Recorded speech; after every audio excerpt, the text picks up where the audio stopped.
شاہ صاحب میرا سوال یہ ہے کہ یہ کائنات ایک کھلی کتاب کی طرح، کچھ تاریخ کے ایسے فقرا گزرے ہیں جن کو یہ بڑی فیسینیٹ کرتی ہے. وہ جنگل کی طرف، بیابان کی طرف، بہتا دریا بڑا فیسینیٹ کرتا ہے، پہاڑ بڑے فیسینیٹ کرتے ہیں، سمندر فیسینیٹ کرتا ہے. سمندر کے ساتھ تو کتنی صوفی شاعری موجود ہے. اس کی سر کیا وجہ ہے؟ یعنی ہاورڈ گارڈنر کی جو ملٹیپل انٹیلیجنس کی تھیوری ہے وہ تو یہ کہتی ہے بعض لوگ فطرت کے ساتھ بڑے جڑے ہوتے ہیں، فطرت شناس ہوتے ہیں، فطرت کو سمجھتے ہیں، فطرت کے چال کو سمجھتے ہیں، بادلوں کے معنی کو سمجھتے ہیں، سینسٹیو لوگ ہوتے ہیں.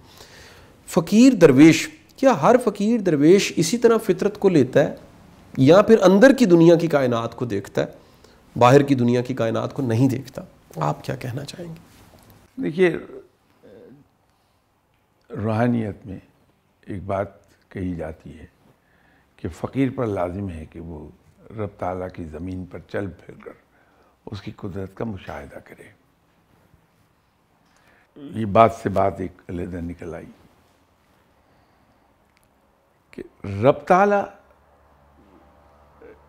کی ذات جو ہے اس پر تو غور کرنے سے ایک لمحے میں عقل سے بیانڈ ہو جاتی ہے بات، عقل جواب دے جاتی ہے. لیکن اس کی قدرت پر غور کرنا چاہیے، رب کی ذات پر نہیں. ٹھیک سر. رب تعالیٰ کی قدرت پر غور کرنا چاہیے. اب اس کی قدرت کے جو مظاہر ہیں وہ تو قدم قدم پر ملتے ہیں، لیکن وہ مظاہر جو بہت نمایاں ہیں، جہاں آپ کو تنہائی میسر آتی ہے کہ آپ پوری طرح غور و فکر میں ڈوب سکیں، وہ پھر وہی ہے جو سیکلوڈیڈ پلیسز ہیں. اسی لیے فقیر کے بارے میں آپ پڑھتے ہیں کہ یہ جنگلوں میں رہنے کے بڑے شوقین ہوتے ہیں، پہاڑ کی چوٹی پر جا کے بیٹھنے کے بڑے شوقین ہوتے ہیں، دریا کے کنارے جا کے جو آبادی سے بہت دور بیٹھ جائیں گے. اس کی بنیادی وجہ یہ ہے کہ وہاں پر ان کو ڈسٹریکشنز نہیں ملتی. اگر آپ لوگوں میں بیٹھے ہوں تو دو طرح سے انسان کا غور و فکر وہ ڈسٹرب ہوتا ہے. ایک تو ڈسٹریکشنز بہت آتی ہیں، دوسرے خلق خدا نہیں چھوڑتی. تو فقیر اگر غور و فکر میں نہ ڈوبے تو اس کے علم میں اضافہ نہیں ہوتا. جتنی گہرائی سے وہ قدرت الہی کا مشاہدہ کرتا ہے، اس پہ غور و فکر کرتا ہے، اتنے ہی اس کے علم میں اضافہ ہوتا ہے. اسی لیے فقیر کے بارے میں 3 باتیں کہی جاتی ہیں کہ کم کھانا، کم سونا، کم بولنا. کم بولنا انتہائی بڑا دشمن ہے علم کے اضافے میں، کیونکہ جب انسان اپنے کان کھلے رکھتا ہے تو وہ ریسیو کر رہا ہوتا ہے، دوسروں کی باتوں کو سنتا ہے، تو ایک طرح سے ریسیو کرنا ہے. ہر انسان سے سیکھ رہا ہے وہ کچھ نہ کچھ. لیکن جب وہ بولتا ہے تو اس کے کان بند ہو جاتے ہیں.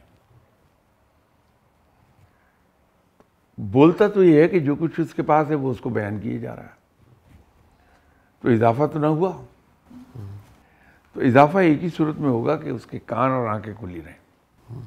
آنکھوں سے مشاہدہ کرتا ہے، کانوں سے سنتا ہے، میکسیمم چیزیں سیکھتا ہے. ٹھیک سر. تو جب انسان دوسروں سے ملے گا زیادہ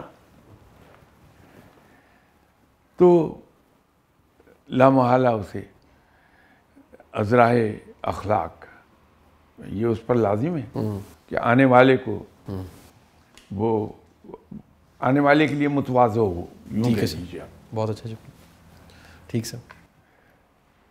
تو اسے بولنا ہے، بات کرنی ہے. تو ڈسٹریکشن آ گئی اسی لیے جناب حضرت بختیار کاکی رحمۃ اللہ علیہ صاحب نے فرمایا تھا کہ فقیر پر لازم ہے کہ وہ کم سے کم لوگوں سے ملے. وجہ یہی ہے ساری کہ وہ اس کا غور و فکر کا ٹائم چلا جاتا. پھر تو پہاڑ پر گیا، اب وہ بیٹھا تنہائی میں، وہاں شور بھی نہیں ہے، وہ قدرت الہی پر غور کر رہا ہے. اس کو بڑا بھائے گا وہ پہاڑ، اس لیے کہ خدا کی قدرت دیکھتا ہے. وہ سمندر ہے، اس کی ایک ہیبت ہے. تو آدمی سمندر کے کنارے فقیر بیٹھا سمندر کو دیکھتا ہے، تو جو دیکھتا ہے اسے قدرت پر غور و فکر کرنے کا موقع ملتا ہے، اس کے علم میں اضافہ ہوتا ہے. تو یہ وجہ ہے کہ فقیر صحرا میں، دشت میں، بیاباں میں، جنگل میں، دریا کے کنارے زیادہ بیٹھتی ہیں کہ وہ قدرت کا مشاہدہ کر رہی ہوتی.